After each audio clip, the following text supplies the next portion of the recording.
Hi, my name is Filip Turchin. I'm a private chef. Today we're in the beautiful Bieszczady region in southeastern Poland. Due to the fact that I originate from this region, I kind of thought it's going to be a good idea to share my story with you and tell you more about what I actually do. I started working in hospitality thanks to a couple of people who really gave me a chance to work at the Gleneagles Hotel, where I've started working on potwash and worked my way up to being a chef. That's really where it kind of began. I spent a good couple of years there, then moved up north into the Scottish Highlands, and then just before COVID hit, I've decided to open my own private chef business, which is originally what I do to this day.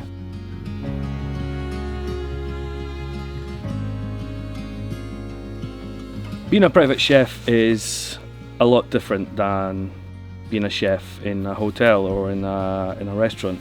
Essentially, it's just a one-man show. You're all by yourself, which is a good thing because all the decisions are made by yourself and you're the only person responsible for what you actually do. It's a lot different because you're constantly on the move. You're never in one spot. You meet a lot of different people. You're in, a lot of different countries. In the space of a month, you can be, up in the Nordics and down in Portugal, let's say. There's a lot of diversity in all this. You get to work with different produce, from the freshest seafood to the best venison, which gives you a lot of different ideas, a lot of different techniques that you can actually use to prepare the food that you're willing to serve.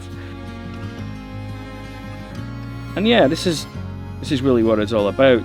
It's a good job if you want to see the world, if you want to meet new people, and if you want to develop yourself. You're your own boss, basically. And as long as you keep your guests happy, everybody will be happy. And I think that's what it's all about. It's about making people happy.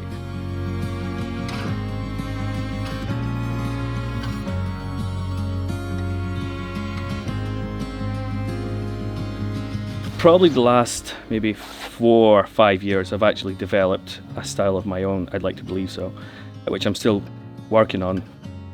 And it's really based on the Nordic style of cooking, which I kind of developed, and I'd like to call it the Slavic cooking. I think the Slavic cuisine of Eastern Europe isn't really known to the world, and even if it is, it's mainly cabbage, beetroot and potato.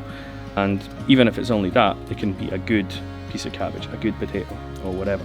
So I really want to bring the Eastern European cooking into the modern world, refine it, and educate people about the Eastern European cooking.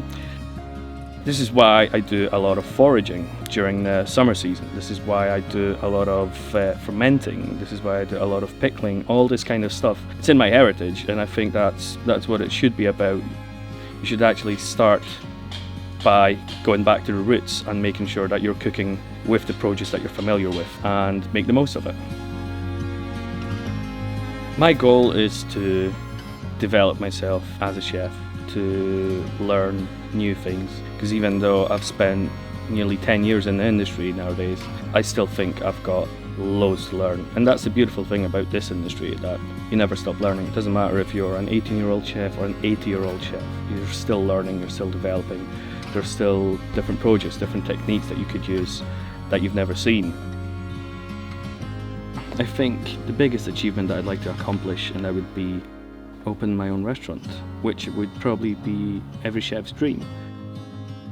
I'd really like to share the food and the passion and the love that I put into it with my guests.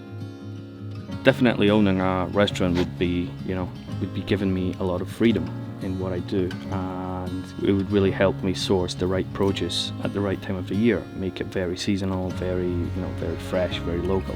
And that's definitely what modern cooking is all about, is having the right produce at the right time of the year. And that's what the roots of cooking is to cook seasonally, and to make people happy.